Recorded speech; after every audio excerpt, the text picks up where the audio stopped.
Amis des alimentations à découpage, bonsoir. Alors, chose promise, chose due, je vous avais fait déjà une vidéo il y a quelques temps où je vous avais dit que j'avais trouvé un petit kit chinois à 2 ou 3 euros pour une alimentation à découpage. J'ai fait il y a quelques temps une autre vidéo qui explique ici le rôle ici du TL431 qu'on retrouve ici dans le secondaire. Et pour en finir, on va regarder un petit peu ce kit, et regarder un petit peu comment il fonctionne et identifier aussi les différents composants. Donc on a ce schéma en fait, le schéma est livré avec. C'est quelque chose qui est intéressant pour bien comprendre parce qu'il n'y a aucun circuit intégré, c'est fait qu'avec des composants qu'on appelle discrets, c'est-à-dire des transistors, des résistances, des condensateurs, des choses comme ça. C'est une alimentation qui donne dans les 800 mA sous 5 volts, qui sort d'ailleurs, comme on le voit ici, sur une prise USB, qui permet donc d'alimenter n'importe quoi en 5 volts qui consomme moins, on va dire, de 800 mA, sachant que c'est vrai que l'USB, au fil du temps, c'est devenu aussi, on va dire, une sorte d'alimentation 5 volts un peu universelle qui alimente tout et n'importe quoi. Donc voilà ce petit kit, pour le prix, il est plutôt de bonne qualité. Alors, il est fourni ici avec ce petit circuit imprimé, qui est fait, et ce boîtier, en fait, il est fait pour être dans ce boîtier ici, sachant que ce boîtier, alors par contre, ça c'est un peu plus gênant éventuellement, il est fait pour des prises, alors je sais pas si c'est américain, chinois ou quoi, mais bon, à la limite, on peut éventuellement bricoler, voire même ne pas utiliser ce boîtier. Donc ce petit circuit imprimé est sérigraphié, ce qui va permettre de repérer l'endroit où mettre les composants.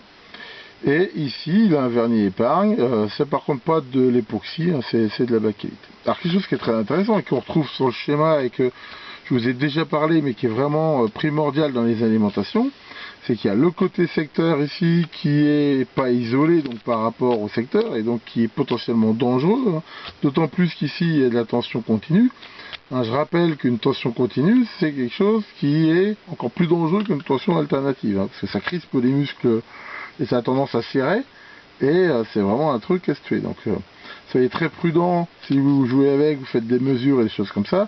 Toute cette partie-là est reliée au secteur. Par contre, cette partie-là est complètement isolée et est faite de telle façon qu'a priori, même en cas de dysfonctionnement, il y a quand même peu de chances qu'on retrouve ici du secteur. Alors ce qui est intéressant, c'est de voir, on voit bien ici sur le schéma qu'il n'y a aucun fil, il n'y a aucune liaison entre ces deux parties-là, et qu'ici le couplage est optique via ici le photocoupleur et magnétique ici via le transformateur. Et ce qui est intéressant, on retrouve bien ici cette vue sur le circuit imprimé où on a pareil le côté ici du secteur et ici le côté isolé avec, on voit ce sort de no man's land où il n'y a pas de cuivre, où d'ailleurs ils ont même respecté, c'est tout à fait normal, un espace suffisant pour respecter l'isolation. Et ils ont même fait quelque chose de très bien, c'est que si on regarde bien, au niveau du photocoupleur, ou à cause des pattes du photocoupleur, ils sont obligés de faire quelque chose de plus proche, ils ont carrément fait un petit coup de fraise dans le circuit, ce qui va permettre d'isoler encore mieux, et donc dire que le gain d'isolation qu'on a avec ce fraisage compense le fait que les pistes sont plus rapprochées. Donc voilà ici ce petit circuit imprimé. Alors, ce qu'on va faire, on va regarder un petit peu le schéma, puis en même temps identifier les différents composants. Donc là, le secteur arrive ici. Voilà. Alors ici, on a quelque chose de très simple, c'est un redressement, ce qu'on appelle simple alternance. D'habitude, c'est un pont de graisse à 4 diodes. Ici, c'est un pont mono-alternance, et qui vient ici donc charger ce condensateur. Alors déjà, il y a un truc qu'on peut voir, qui n'est pas bien du tout, il n'y a absolument aucun filtrage. Ici, normalement, sur les alimentations de découpage, comme je vous l'ai montré déjà, il y a ici un petit transwalk, une ferrite, au moins des condensateurs. Là, il n'y a vraiment que dalle. Donc, c'est pas une très grosse puissance, mais potentiellement ici, quand même, c'est relativement parasité. Ça serait bien, d'ailleurs, de rajouter quelque chose. Donc ici, il n'y a vraiment rien. Donc cette diode ici, une AN 4007, qui est une diode qui tient près 1 ampère et jusqu'à 1000 volts, redresse donc la partie positive du secteur et vient charger ici ce condensateur. Donc la diode, ça se présente comme ça. Voilà ici une diode comme ça. Et le condensateur, c'est bien sûr un condensateur électrochimique qui est polarisé. On retrouve ici la marque du moins et du plus et qui vient se mettre ici. Ici on a une résistance de 1 ohm. Alors c'est quoi le rôle de cette résistance? C'est de limiter un tout petit peu le courant, au moins quand le condensateur est déchargé, pour éviter que ça fasse un appel de courant. Donc voilà ce truc là. Alors pour info sur ce kit, on va pas en reparler, mais on va déjà le montrer. Il y a deux sortes de résistances. C'est des résistances carbone, mais il y a des résistances, on va dire standard, quart de watt, et ici même des 1/8 de watt, qui n'ont pas besoin d'être grosses, donc elles sont plus petites. Alors, de la partie ici du primaire, comme ça, elle a l'air assez compliquée, mais à la base, ce truc-là, c'est ce qu'on appelle un oscillateur bloqué. Alors, c'est quoi un oscillateur bloqué? C'est quelque chose qui ressemble un petit peu à ça. On peut trouver pas mal de schémas ici sur le net. En gros, c'est un oscillateur avec un transistor ici qui va donc débiter ici dans un transfo, sachant qu'une partie ici de l'énergie dans le transfo va être réinjectée quelque part dans la base, et c'est déjà le déphasage ici et la constante de temps mis par rapport à ce réseau RC qui va en fait faire l'oscillation. On va pas rentrer dans des maths, des choses comme ça, mais en gros c'est ça le principe. À l'allumage, il y a un courant ici qui va passer, qui va faire donc donner ici, saturer le transistor et donner ici une impulsion et c'est ça qui est très important. Regardez bien ici les points des bobinages. Ces bobinages, ils montrent, c'est très important, que quand il y a le sens du bobinage est primordial, on met ces points pour montrer que, en gros, ils sont inversés. Parce que c'est justement le sens ici de l'impulsion qui va faire que le système va donner une impulsion négative, décharger le condensateur et ainsi de suite. Ça, c'est très important. Si on inversait ici la bobine, ce système-là ne marcherait plus du tout. Donc à la base, ça y est, ici, voilà, on retrouve un oscillateur bloqué. Alors il y a plein de sortes d'oscillateurs bloqués, mais c'est ça le principe.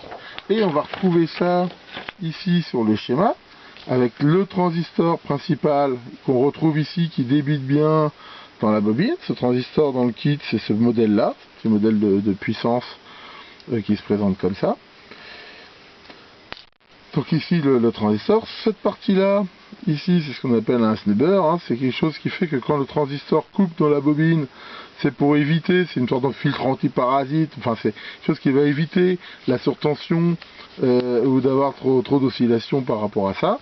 Je rappelle que quand on coupe le courant dans une bobine, comme la bobine s'oppose au passage du courant, le courant qui est là-dedans, il faut bien qu'il aille quelque part, et il va avoir tendance à se décharger dans la bobine elle-même, c'est ça qui fait une grosse surtension. Donc c'est le rôle ici de cette partie-là. D'ailleurs, on voit que ce condensateur, lui, il est taillé pour avoir vraiment tenir la tension.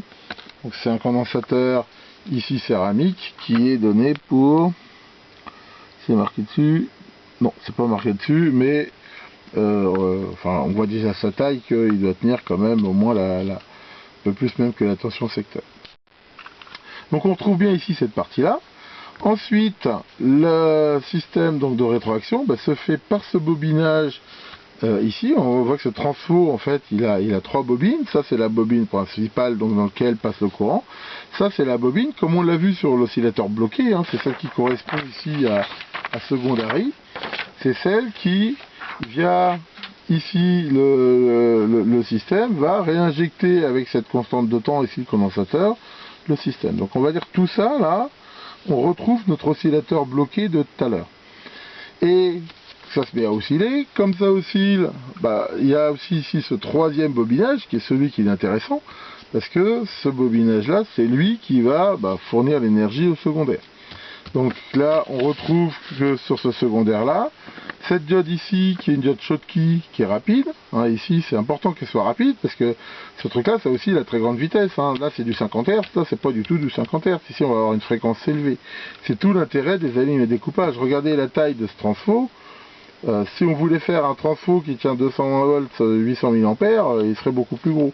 L'intérêt des alimentations à découpage, c'est qu'on augmente le rendement, on diminue la taille des transfos en augmentant la fréquence. Donc ici, on retrouve bien ici ce petit transfo. Et donc là, bien sûr, il faut une diode rapide, parce qu'une diode comme ça, elle n'irait pas assez vite pour tenir la fréquence. Cette diode, en fait, c'est pareil, on retrouve le même système ici de redressement qu'on a ici pour le secteur, on le retrouve ici au secondaire.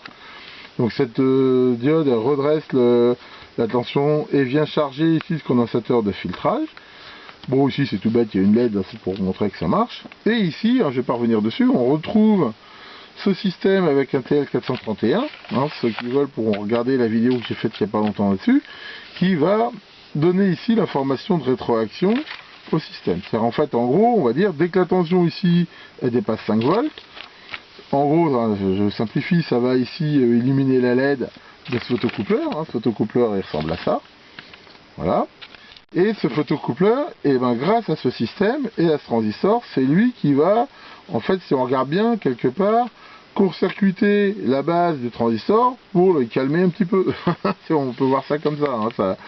Ça va modérer ses ardeurs, et ben, c'est ça qui fait le système asservi de ça. C'est-à-dire que si ici il y a trop de tension, ça a tendance à baisser ici ce transistor là, donc ça calme celui-là, donc ça fait moins de tension ici au primaire, et ainsi de suite. C'est comme ça que se fait la régulation du système. Bon, on va pas rentrer dans le détail de chaque composant, mais en gros voilà, c'est comme ça que ça fonctionne. Donc pour info, on retrouve ici les condensateurs, c'est tous des petits condensateurs céramiques comme ça, la prise USB donc de sortie, et ici, donc ce transistor-là, qui est un transistor ANPN tout à fait standard, et celui-ci qui est le TL431. Donc voilà, ce petit kit, alors il est intéressant parce que justement, il est assez facile à comprendre. On peut facilement ici faire des expérimentations, quelqu'un qui pourrait regarder un petit peu s'amuser. On pourrait par exemple ici, en jouant ici sur les valeurs de résistance, changer un petit peu la tension de sortie. Quand même pas dans des proportions phénoménales, parce qu'après la bobine suffirait pas et des choses comme ça. Mais on pourrait par exemple la baisser un petit peu. Donc voilà, maintenant cette alim elle est bien, mais je vous dis, il manque un filtre ici qui serait pas mal, et il montre aussi quand même un filtre ici, à mesure où la HF là elle est filtrée que par ce condensateur là, et ça déjà c'est pas top. Hein, déjà, quand il y a de la haute fréquence, l'impédance des condensateurs chimiques à très haute fréquence, elle n'est pas top. Il faudrait au moins mettre un céramique en parallèle. Mais enfin, ici, une petite ferrite avec un deuxième filtre ferait sans doute du bien. Mais enfin bon, on va dire, hein, c'est un petit peu l'alimentation chinoise machin qu'on retrouve dans tous ces petits chargeurs. C'est souvent pas tellement mieux que ça. Et alors, ils marquent fièrement toujours CE dessus. Enfin, à mon avis, cette alim-là, si elle passait vraiment les normes CE, je suis pas sûr qu'elle les passerait. Enfin, ils jouent là-dessus. D'ailleurs, CE, ils ont fait un logo qui ressemble vraiment au CE, mais qui veut dire Chinese Economy ou Chinese Export. Donc c'est des malins. Ils mettent un peu CE sur tout n'importe quoi, ça correspond finalement pas à grand chose. Donc voilà, puis alors ce qui est intéressant avec ce kit, hein, je mettrai les références en commentaire, par contre c'est vrai qu'il coûte que dalle, hein, ça coûte 2 ou 3 euros pour compris.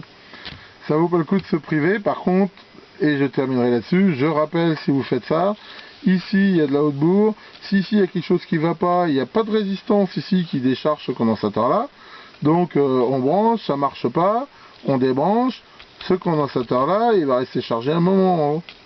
Et potentiellement ça peut vous sacrer à donner, même si c'est qu'un 2,2 microfarad, une grosse secousse. Donc là il y a deux solutions, soit en effet on le décharge avec une résistance, soit on laisse belle maman le tripoter un peu histoire de la calmer. Enfin, dans tous les cas faites attention. Merci beaucoup de votre attention et à bientôt pour de nouvelles vidéos.